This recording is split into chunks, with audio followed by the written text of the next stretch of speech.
नाज़रीन आदाब, मुनसिफ टीवी में आपका इस्तकबाल है। मैं हूं आपके साथ सैयद अनवारुल्लाह गौरी। नाज़रीन, आज बात करेंगे वक्फ बोर्ड तरमीमी बिल पर और वक्फ बोर्ड की कारकर्दगी पर।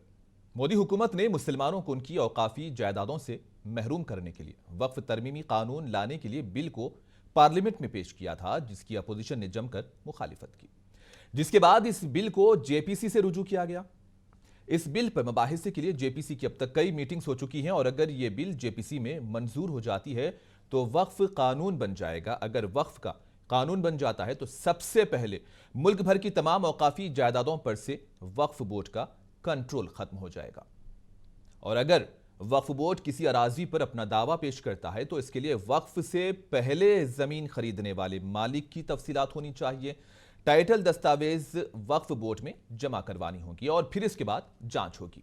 जांच के दूसरे दर्जे का सर्वे कमिश्नर की मौजूदगी में होगा और इसके बाद भी अगर कोई एतराज हो तो वक्फ ट्रिब्यूनल भी जा सकता है। वक्फ अराजी क्या है, वक्फ तरमीमी बिल क्या है? अगर यह बिल मंजूर हो जाता है तो औकाफी अराजी पर से क्या वक्फ बोर्ड का कंट्रोल खत्म होगा?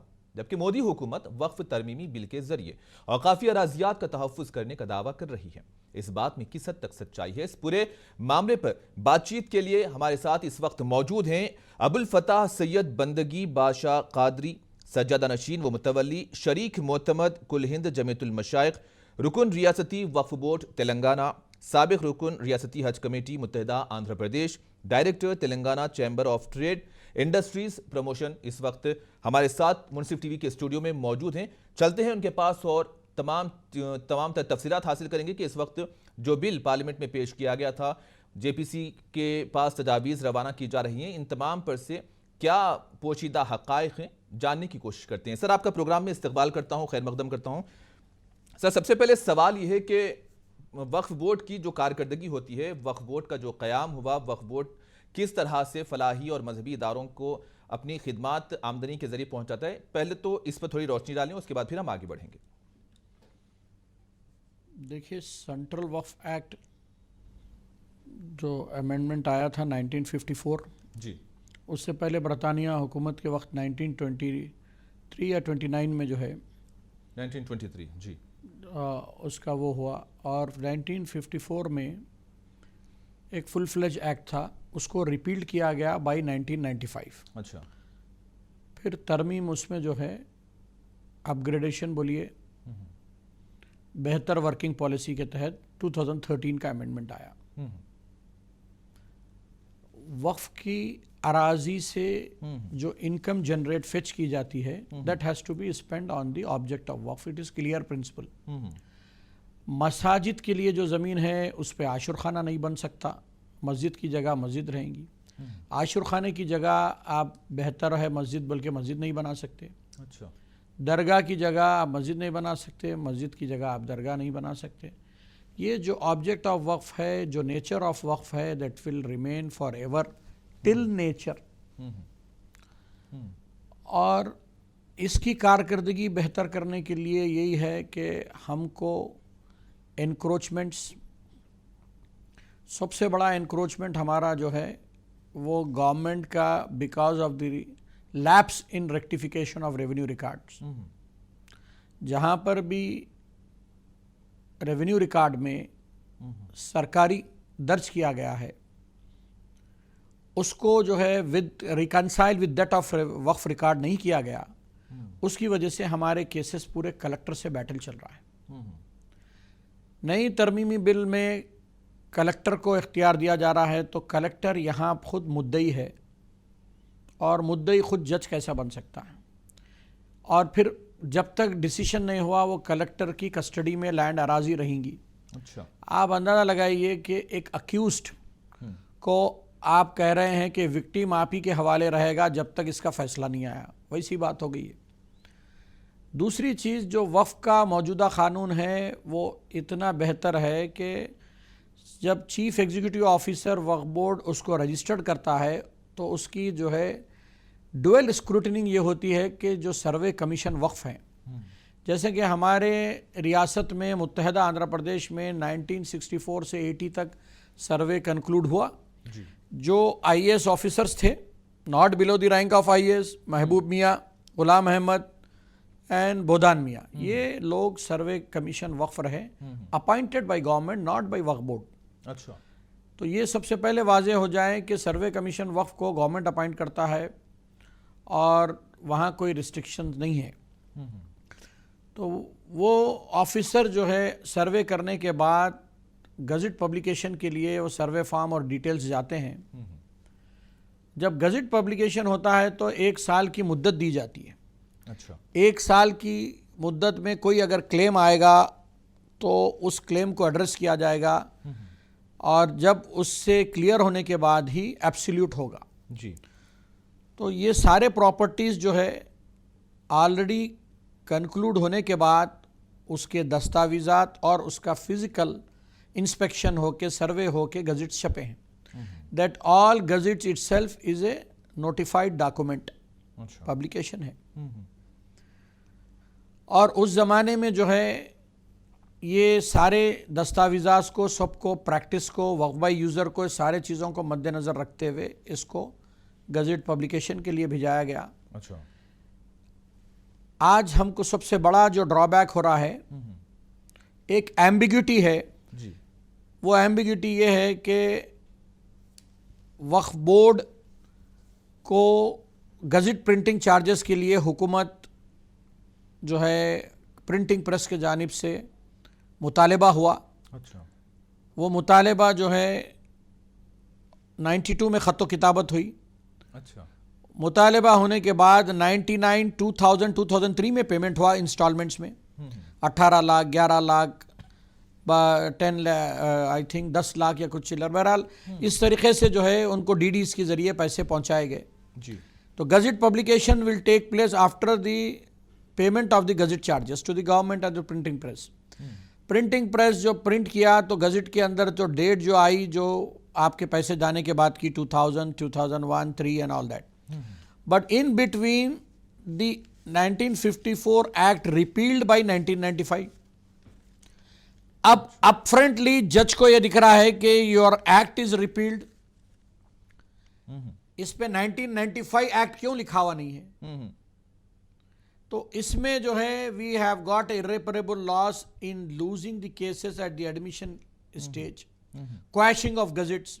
हालांकि it's a clear ambiguity, it's a clear clerical error that need to be rectified. Government was coming up with the G O, I don't know किस रीज़न के तहत वो रुका हुआ है उसका मसनूदा ड्राफ्ट बनने के बाद। जी। तो government has to clear that ambiguity and issue a G O and clarify that. जी। तो ये जो है बहुत सबसे बड़ा जो स्टेट लेवल का लैप्स है। अच्छा। अब तरमीमी बिल जो है तरमीमी बिल नहीं रहा, ये तब्दीली बिल है। एम्पावरमेंट इसमें है ही नहीं। आप हाईएसओ सीईओ के पावर खींच ले रहे हैं, आप मुद्दई को पावर दे दे रहे हैं, डिस्ट्रिक्ट कलेक्टर को। बिल्कुल। तो इस वजह से जो है ये हर वॉक ऑफ लाइफ से इसकी मुखालफत है। बिल्कुल। इवन जो है those who are abide by the law citizen है, लॉ एबिडिंग सिटीजन है, irrespective of caste, creed, region and religion, they are opposing this bill because it is not going to stand in the eye of law or natural justice of principle. अच्छा। जहां पर वक्फ by user को hit कर दिया जा रहा है जी। वहां पर आप देखिए कि ईजमेंट एक्ट के तहत जी। 1882 अगर कोई रास्ता हो यूजेज में, जो कोई अगर आपके लैंड है एक खेत से दूसरे खेत को जाने के लिए हो, गांव से दूसरे गांव को, तो ये जो रास्ते हैं उसको जो है ईजमेंट एक्ट के तहत उसको that has to be protect. अच्छा। तो यहाँ पर जो है हमारा जो वक्फ बाय यूज़र है ये जो है कॉन्स्टिट्यूशन और दूसरे एक्ट से आपके इंडियन जो आपका लॉ है उसके अंदर जो है they are going with that, with the spirit transfer of property act की स्पिरिट में भी जा रहे हैं कि मोहम्मदन लॉ के तहत कोई चीज़ ओरली गिफ्ट होती है, फिर यूजेज में वही पर्पस के लिए आती है। किसी को आप हिबा कर दिए और उन्हीं के उसमें यूजेज में है प्रॉपर्टी, अच्छा, और उन्हीं के इस्तेमाल में है, तो that will stand good on the possession and the uses. बिल्कुल। रेसिडेंशियल पर्पस हो, मस्जिद का हो, आशिर खाने का हो, वो हो, तो usages will give you the clear picture of the nature of land and occupancies will speak themselves. अब यहां पर एक एक्ट ऑर्डर इशू हुआ था कि all the institution revenue record should reconcile and issue ORC in the name of institution alone. इदारा जो है वक्फ का, उसी के नाम पे ORC occupancy right certificate issue किया जाए। अच्छा, वो वर्क पूरा ठप होकर रह गया, जिसमें जो है रेवेन्यू ऑफिसर्स ने काम नहीं किया। हालांकि वक्फ बोर्ड की जानिब से रेवेन्यू ऑफिसर को डीआरओ जो होता है, अभी उसको तब्दील कर दिया गया एडिशनल कलेक्टर हो, तो डीआरओ को जो है डिस्ट्रिक्ट वक्फ ऑफिसर का अलाउंस दिया जाता है गवर्नमेंट की तरफ से, माइनॉरिटी वेलफेयर डिपार्टमेंट से। अच्छा, is a district Waqf officer. तो उनको जो है अपने डिस्ट्रिक्ट लेवल पे इस करेक्शंस के मामलात में, इसमें जो है with that of Waqf record काम करना है। बिल्कुल। तो ये जो वर्किंग पॉलिसी किसी किस्म की इस एक्ट में वर्किंग पॉलिसी नहीं है। जी sir, Khadar Ali Khan one man commission की जो रिपोर्ट है, उन्होंने उसके जरिए मुतालिबा ये किया गया था कि हिंदू एंडोमेंट की तरह मुस्लिम वक्फ बोर्ड को भी वो इख्तियारात दिए जाएं। तो क्या रियासती हुकूमत ने इस ताल्लुक से कोई पहल की है? अगर की है तो कब की है? अगर नहीं की है तो क्यों नहीं की है? देखिए, चंद्रबाबू नायडू चीफ मिनिस्टर जब थे, उनके पीरियड में Mohammad Shafiquzzaman IAS secretary to government थे। उन्होंने मुरासिला 1997 में इशू किया। अच्छा, तमाम मकतब फ़िक्र के उलमा, मजहबी पेशवा और कायदीन को दावत दी, और उन्होंने जो है अक़लियती तमाम तंजीमों को, कल्चरल और आपके जो है सोशल, रिलीजियस, चैरिटेबल ट्रस्ट के जिम्मेदारान, मुतवल्लियान, सबको दावत दी। अच्छा, irrespective of school of thought, उन्होंने सबको बुलाया। मैं देख पा रहा हूं कि तहरीर भी उर्दू में लिखी हुई है, तहरीर भी उर्दू में है। पहली तो मर्तबा सेक्रेटेरिएट से उर्दू में तहरीर दावतनामा गया। किस सन की है सर, ये मैं जान सकता हूं? 1997। और अच्छा, इसका तवील डिस्कशन जी मरहूम मगफूर जी बशीरुद्दीन खान साहब, अच्छा जो मिनिस्टर थे, उनके चैम्बर में हुआ। अच्छा, और उसके बाद ये सेक्रेटेरिएट में जे ब्लॉक में मीटिंग कॉल फॉर हुई। अच्छा, तमाम लोग शिरकत किए जी। उस जमाने में जो है कुल हिंद जमीयतुल मशाइख का बहुत बड़ा कंट्रीब्यूशन रहा। अच्छा, उन्होंने अपना नुकात बाई नुकात, एक section by section point out करते हुए अपने तजावीज़ पेश किए, जिसमें जो है वाज़े तौर पे बोले हैं कि हिंदू एंडोमेंट बोर्ड को जो इख्तियारात हैं, वो इख्तियारात वक्फ बोर्ड को दिया जाए, अच्छा, एम्पावर किया जाए। बिल्कुल। अगर ये कायम हो जाता जब, बिल्कुल, तो आज आप सेंट्रल की मदाखलत नहीं होती, जैसा कि सेंट्रल अभी हिंदू एंडोमेंट बोर्ड में मदाखलत नहीं की। बिल्कुल, वो स्टेट के परव्यू में है। बिल्कुल, हर स्टेट के अपने परव्यू में होता। बिल्कुल, हकीकतन इसको हर स्टेट के परव्यू में दे दिया जाना चाहिए। बिल्कुल, वो state is the administrative authority, वो लेजिस्लेटर अपना पास कर इसमें एम्पावरमेंट ला सकते हैं। बिल्कुल, यहाँ कोई एम्पावरमेंट नहीं है। नोमेनक्लेचर जो प्रॉपर नाउन दिया गया है, एफिशिएंसी बोल रहे हैं, एफिशिएंसी के पावर खींच ले रहे हैं, बिल्कुल, ट्रिब्यूनल के पावर खींच ले रहे हैं। आप बताइए, ट्रिब्यूनल का जो जज है जी, सिविल कोर्ट में रहा तो ट्रस्टेबल है, वक्फ ट्रिब्यूनल में रहा तो नहीं है। बिल्कुल, एडमिनिस्ट्रेटिव ट्रिब्यूनल है, रेलवे ट्रिब्यूनल है, जीएसटी ट्रिब्यूनल है, आरटीसी ट्रिब्यूनल है, वक्फ बोर्ड ट्रिब्यूनल है। डिपार्टमेंट वाइज केसेस को एक्सेलरेट करना चाहिए। बिल्कुल, अगर इसको फिर सिविल कोर्ट में डाला जाएगा तो वो ओशन में नंबर पे कब आएंगे? Justice delay is justice denied. आप now the encroachers and accused are taking breathing place in the court because of the overburden. Judiciary में जो केसेस ओवरबर्डन है, डिस्पोजल रेट जो स्लो है, जिसकी वजह से जो है हमारा कोई फैसला बर वक्त नहीं होता है, और बर वक्त नहीं होने की वजह से उस अराजी की आमदनी नहीं होती, किराया, और हम जो है उसको पे नहीं कर सकते। उस अगर जैसा कि आप ले लीजिए, आज आपको बताता हूं, हज हाउस, बिल्कुल, जो वक्फ बोर्ड की नाक के नीचे इदारा है, बिल्कुल, वो एक रज़्ज़ाक़ मंजिल है। रज़्ज़ाक़ मंजिल का मंशूर जो है उसको अमल में लाना चाहिए। अच्छा, और तमाम जो महकुमाजात, उर्दू एकेडमी हो, माइनॉरिटी फाइनेंस कॉरपोरेशन हो, चुनाचे वक्फ बोर्ड खुद अपना किराया जो सेफ्टी इस्तेमाल किए जा रहे हैं, R&B के जराए मौजूदा मार्केट रेट से फिक्स करना चाहिए, रज़्ज़ाक़ मंजिल के हेड ऑफ अकाउंट में जमा करना चाहिए। अच्छा, और जो पैसे आंध्र प्रदेश की रियासत के इसाक मदनी रहमतुल्लाह अलैह के दरगाह से, बारगाह से जो पैसे ला के हज हाउस में लगाए, उस हेड ऑफ अकाउंट में वो कर्जा वापस करना चाहिए। अच्छा, ताकि वहां के इदारे का मंशूर अमल में आए। यहां पर मुफलिस तलबा की फीस का मंशूर है।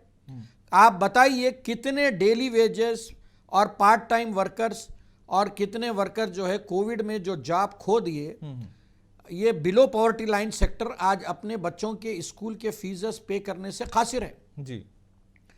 तो ये मुफलिस तुलबा की जो मदद है रज़ाक मंजिल का मंशूर है। क्या हम रज़ाक मंजिल को ही स्ट्रेंथन करें एज ए मॉडल के तौर पर? बिल्कुल। तो ये बड़ा अहम चीज है। हमको किराए वाजिबी दाम पर देना, it is a religious responsibility, moral responsibility, social responsibility, otherwise you are abstracting in the implementation of the object of वक्फ, बिकमिंग हर्डल फॉर दैट। बिल्कुल।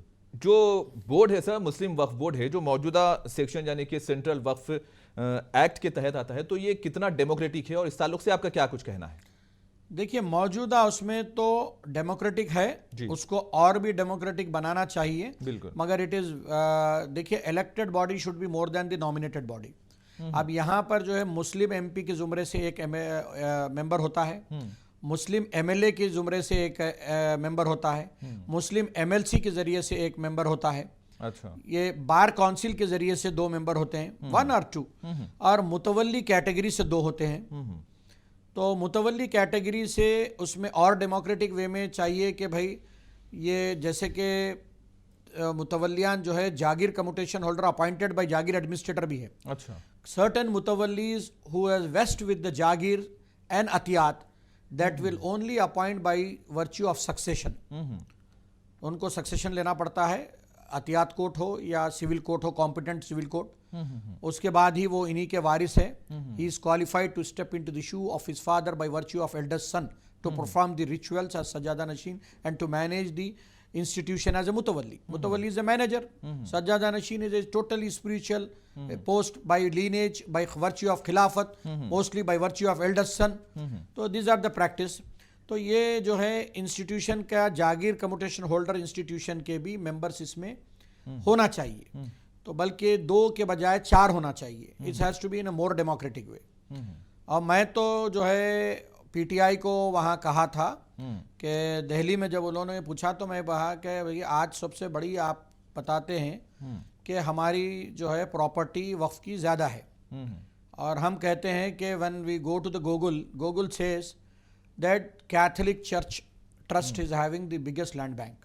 जी। तो जब हमको बिगेस्ट लैंड बैंक बोलते हैं, हमारी नुमाइंदगी आपकने नहीं है। बिल्कुल। क्रिश्चियन कम्युनिटी से आपकने एक नॉमिनेटेड राज्यसभा मेंबर है। अच्छा। एमएलसी कैटेगरी में आपके क्रिश्चियन कम्युनिटी से एक नॉमिनेटेड मेंबर है। Why not a member from the Sufi saints, सज्जादागान एंड मुतवल्ली category nominated in the Rajya Sabha? बिल्कुल। नॉमिनेटेड इन द एमएलसी, दोनों हाउस में नॉमिनेटेड कैटेगरी में होना चाहिए। आज सबसे बड़ा ह्यू एंड क्राई जो हो रहा है, बिल्कुल, वक्फ वक्फ वक्फ हो रहा है। बिल्कुल। और वक्फ जो है, देखिए एक अगर देखा जाए तो जहां पर चैरिटेबल काम होता है, वेलफेयर का काम होता है, उनके अपनी कम्युनिटी और रिलीजियस अफेयर्स का काम होता है, it is a part and parcel of the government duty to help. ये इट इज ए वक्फ is nothing but a helping hand in the government commitments. आज हमारा कमिटमेंट जो है गवर्नमेंट से, हमको जो चाहिए एम्प्लॉयमेंट चाहिए, रोटी कपड़ा मकान का सवाल है, उसके बजाय आप हमको होमवर्क लगा दिए, हमारे एक्ट में तब्दीली ला रहे हैं, फलां चीज ला रहे हैं, आप इसके पीछे लगे रहे हैं, आप क्यूआर कोड से भेजें। भाई क्यूआर कोड से आप राय ले रहे हैं जी। आप गणेश पंडाल में भी राय दी जा रही है, बिल्कुल, मसाजिद में भी दी जा रही है, गणेश पंडाल में दी जा रही है, तो अब हिंदू एंडोमेंट बोर्ड का भी बिल लाए सामने। बिल्कुल, दोनों कम्युनिटी मिलके अपने राय दे, देखेंगे कि भाई एक ही पेज पे रखे ना, बिल्कुल 2 आंख है ना भाई। जमहूरियत जो है, बिल्कुल आपकी जमहूरियत क्या की है? We are pride and proud of our constitution अयून। जो आज़ादी आज इंडिया गेट पे जो कुर्बानियां लिखी हुई हैं, देख लें आप, 66% जो है मुस्लिम तबके की कुर्बानियां हैं। कैसी कैसी सजाएं उठाई हैं इस मुल्क को आज़ाद कराने। बिल्कुल। आप मुल्क को बचाने, मुल्क के अयून को बचाने के लिए भी कुर्बानियां देने पड़ेंगी। हमारे यहाँ डेमोक्रेटिक बोर्ड होने के 6 मेंबर इलेक्टेड है। अच्छा। 5 नॉमिनेटेड जो है, उसमें मालूम है आपको लेडी कैटेगरी से एक है, वुमेन रिप्रेजेंटेशन ऑलरेडी है। एक आपके जो है deputy secretary, not below the rank of deputy secretary to government, जैसे कि आईएएस हमारे कहने हैं यास्मीन बादशाह इसमें मेंबर। और आपके जो है सुन्नी स्कॉलर, इस्लामिक स्कॉलर, शिया इस्लामिक स्कॉलर, ये दोनों हैं। उसके साथ साथ आपके एनजीओ रिप्रेजेंटेटिव 5 मेंबर्स जो है नॉमिनेटेड कैटेगरी के होते हैं। 6 इलेक्टेड है। इट्स इन ए डेमोक्रेटिक वे है। आप वो डेमोक्रेटिक बोर्ड को आप यूनिफाइड का वर्ड यूज कर रहे हैं। Unified always suitable when you are democratic, exactly, you are not democratic in this act. बिल्कुल बिल्कुल सही। आप डेमोक्रेसी का तो इस्तेसाल कर रहे हैं, नॉमिनेटेड वे में डाल रहे हैं। बिल्कुल, आप जरूर भिजाइए। ये 4 सिपाही हैं, हिंदू, मुस्लिम, सिख, ईसाई। बिल्कुल, ये दरगाहों पर आते हैं और ज़रूर आ सकते हैं, मगर मैनेजमेंट में कोई इंटरफियर नहीं करता। कोई गुरुद्वारा के मैनेजमेंट में नहीं जाता है, कोई मनादिर के मैनेजमेंट में नहीं जाता है। तो इसी वजह से ये जो है बिला वजह के जो है डिस्टर्बेंस है। यही सर आवाम का और कुछ मखसूस तबकों का भी यही कहना है कि हिंदू एंडोमेंट में जो लिमिटेशन है वो अप्लाई नहीं होती हैं, तो मुस्लिम वक्फ बोर्ड के अंदर लिमिटेशन अप्लाई होती हैं। तो यही चीज़ लोगों को एक तरह से चुभ रही है कि इन तमाम चीज़ों को आप किस नज़र से देखेंगे? मैं ये ऐसे प्रोविजन से लोग डाले हैं कि ये प्रोविजंस पे आप डिस्कस ज़्यादा एम्फोसिस करेंगे जी, तो हाँ भाई हम ये निकाल दिए, मगर हम ये ला रहे हैं। We have to unitedly reject the bill because there is no empowerment. You are making collector as a deciding authority who himself is a claimant, major claimant in the exercise of the Waqf properties। तो ये जो है इस किस्म की चीजें लाई जाती हैं। ये बिल आप बगैर पढ़े बनाए, ये बिल जो है टोटली जो है एक शर पैदा करने, कम्युनिटी को डिवाइड करने, हमारी तवानाई और हमारा होमवर्क जो है आपसे गिरेबान पकड़ के जॉब, रोटी, कपड़ा, मकान पूछने के बजाय हम यूआर कोड के पीछे भागते फिर रहे हैं। ये डाइवर्शन ऑफ अटेंशन है। आप हमेशा एक एक्सरसाइज लगा देते हैं। आप ट्रिपल तलाक के लगाए, एक्सरसाइज करें, फिर अपना जो अंजाम पहुंचाना है पहुंचाए। बिल्कुल, आप जो है ट्रिपल तलाक को आप इंसाफ करने जा रहे हैं, ताकि आप चाह रहे थे कि निकाह जो आसान तरीका है उससे खौफ हो जाए कम्युनिटी को। बिल्कुल, कम्युनिटी को खौफ हो जाए। इतने दुश्वारियां कर रहे थे आप। ये आज अमेरिका में यही प्रॉब्लम है। लिविंग टुगेदर रिलेशन में रहते हैं लोग, जो है प्रोफॉर्म मैरिज जो रजिस्टर करने के लिए डरते हैं। तो आपका जो है एक खौफ पैदा करे।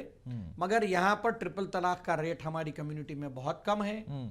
और जो चीज आपको जो है आप स्टैटिस्टिकल फिगर लेंगे तो वेयर विच कम्युनिटीज जो है विक्टिम है, जो प्रॉब्लम है, आप वो गौर ही नहीं कर रहे हैं। बिल्कुल, आप जो है आप वुमेन की बात करें तो irrespective of caste, creed, religion and region बात करिए, तमाम औरतों की वेलफेयर की। अच्छा, वक्फ बोर्ड में वेलफेयर ऑफ वुमेन की आप बात कर रहे हैं, हम वो करना चाह रहे हैं। भाई वक्फ बोर्ड में हर इदारा, अनीसुल गुरबा एक मिसाल देते हैं हैदराबाद में इदारा, यतीम बच्चों की परवरिश और शेल्टर के लिए है। तो वो ऑब्जेक्ट ऑफ वक्फ के लिए है, उसमें कोई वुमेन वेलफेयर बोल के नहीं है। उसमें जो है यतीम की जुमरे में जो भी बच्चियां आएंगे, जो भी बच्चे आएंगे, उन सब के लिए है। अगर वुमेन पॉपुलेशन के बेस पे मैं कहता हूं, देखिए हमेशा लोग रिजर्वेशन की बात करते हैं। Reservation is a dangerous word. It is not in the spirit of constitution.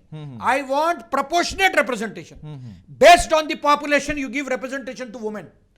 आप जो है एक कॉर्पोरेटर की सीट को वुमेन के लिए रिजर्व कर रहे हैं। MLA seat, MLC seat, MP seat, government job, based on population women representation दीजिए all over India, proportionate to the population. This is the justice.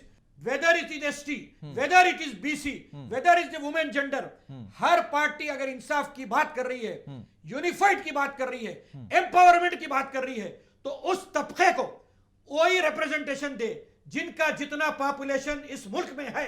बिल्कुल, रिजर्वेशन खैरात नहीं चाहिए, प्रोपोर्शनेट रिप्रेजेंटेशन चाहिए। This is the need of the hour, this is the voice of the justice. बिल्कुल sir, ये जो bill आ गया है, अभी इस बिल के ताल्लुक से कहा गया है कि the United Waqf act management empowerment deficiency and development act 1995 है।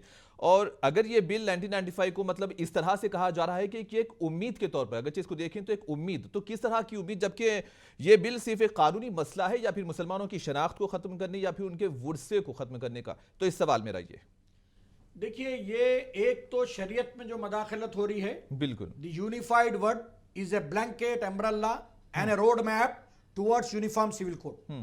मदाखलत जो शरीयत में कर रहा है वक्फ बोर्ड के जरिए आके, वक्फ बोर्ड एक महकुमा है, ऑटोनमस बॉडी होने के बाद भी govern with the central law act and under the purview of minority welfare department in the other states, all the states.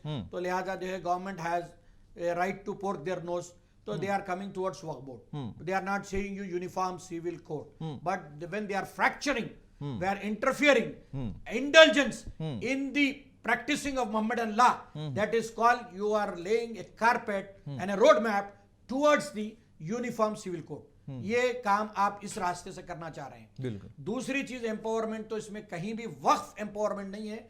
आपका सरकार का, अपना कलेक्टर का, आपका जो है जिला अधिकारी का एम्पावरमेंट है। वक्फ बोर्ड के अथॉरिटी का कोई एम्पावरमेंट नहीं है इसमें। अब सवाल यह है कि बहुत दिनों से मुतालिबा पकड़ते जा रहे थे, जोर पकड़ता जा रहा था कि वक्फ बोर्ड को जुडिशरी इख्तियारात कब तक दिए जाएंगे, लेकिन जब मसला जुडिशरी इख्तियारात को मांगने का था तब ये वक्फ तरमीमी बिल सामने लाकर के पेश कर दिया जाता है। और रहा सवाल सबसे पहले ये कि जो पोशीदा सवाल ये है कि सर वक्फ बोर्ड कई तरह के केसेस हारने लगा है, तो इसके पीछे की क्या वजह है? बारह कई मरतबा देखा गया है कि वक्फ बोर्ड ने ये केस हार गया है, वक्फ बोर्ड ये केस हार चुका है, तो लेकिन इसके पीछे की क्या वजह है? देखिए, ये अपना अपने स्टेट का जी। एडमिनिस्ट्रेशन और legal cell of the Waqf board की जिम्मेदारी है, वकला की जिम्मेदारी है कि उनकी जो है रिलीजियस रिस्पॉन्सिबिलिटी है। जब उनको काउंसिल चुना जाता है, जो भी इदारे का केस दिया जाता है जी, दियानतदारी के साथ वो लड़ें जी, और ऑनरेबल जस्टिस और जज को मुतमईन करें। वक्फ का जो रिकॉर्ड है वो रिकॉर्ड को पेश करें। मगर मेरी एक मैसेज है, अगर कोई एडवांटेज लेकर किसी काउंसिल्स को अगर मैनेज कर अगर खसदन कोई केसेस हार रहे हैं कोर्ट में, तो ये समझ लें कि आज आपको वक्फ में रिकॉर्ड नहीं मिल रहा है तो इसका रिकॉर्ड 4 महकमों में रहता है। Survey settlement and land record, state archive, survey commission वक्फ, वक्फ बोर्ड, खुद वक्फ का इदारा, उसका मुतवल्ली कस्टोडियन, तो और आपके CCLA, chief commissioner of land administration, अतियात बोर्ड, रिकॉर्ड कहीं से एक जगह से गायब करके, फराहमी नहीं करके, नॉन अवेलेबिलिटी ऑफ रिकॉर्ड पर कोर्ट में मम रहकर अपनी सफाई नहीं पेश कर गजटों को अगर क्वैश होते हुए तमाशा देखे जा रहे हैं, तो ये जीतने वालों के लिए भी मैसेज है कि देयर इज एम्पल रिकॉर्ड। एक दिन आएगा, PILs फाइल होंगे, वक्फ इज रिमेन ऑलवेज वक्फ। आप सिर्फ किराएदार बन सकते हैं, किसी भी कीमत पे आप मालिक नहीं बन सकते वक्फ की प्रॉपर्टी के। अगर हमारे तबके के लोग जान ले, गोया तो ये कुरान कह रहा है, गोया कोई किसी का हक डुबा कर चला गया, अपनी औलाद के पेट में आग रख के चले गया। भाई, you make money to purchase peace for the family, you make money to see that you have a peace. Are you purchasing peace? आप अगर इस तरीके से पैसा बना रहे हैं वक्फी प्रॉपर्टी से, तो नहीं, सरासर गुनाह है। जवाब दे रहेंगे, हर जगह जवाब दे रहेंगे आप। तो नाज़रीन, ये थे हमारे साथ स्टूडियो में अबुल फतह सैयद बंदगी बादशाह कादरी साहब, जो कि सज्जादा नशीन व मुतवल्ली और शरीक मुतमद कुल हिंद जमीयतुल मशाइख रुकन रियासती वक्फ बोर्ड तेलंगाना भी हैं। अबुल फतह सैयद बंदगी साहब ने रोशनी डाली। तो अब आगे आने वाला ये वक्त बताएगा कि इस तरह के जो मामलात हैं वो इस पर हुकूमत पर किस तरह से असरअंदाज होते हैं। क्या जो तजावीज़ JPC को रवाना की गई हैं, इन सब का असर हुकूमत पर पड़ेगा या नहीं, ये तो आने वाला वक्त ही बताएगा। लेकिन इस वक्त हम आपसे इजाज़त चाहेंगे। हमारे प्रोग्राम का यहीं पर इख्तिताम होता है। हमें दीजिए इजाज़त। आदाब।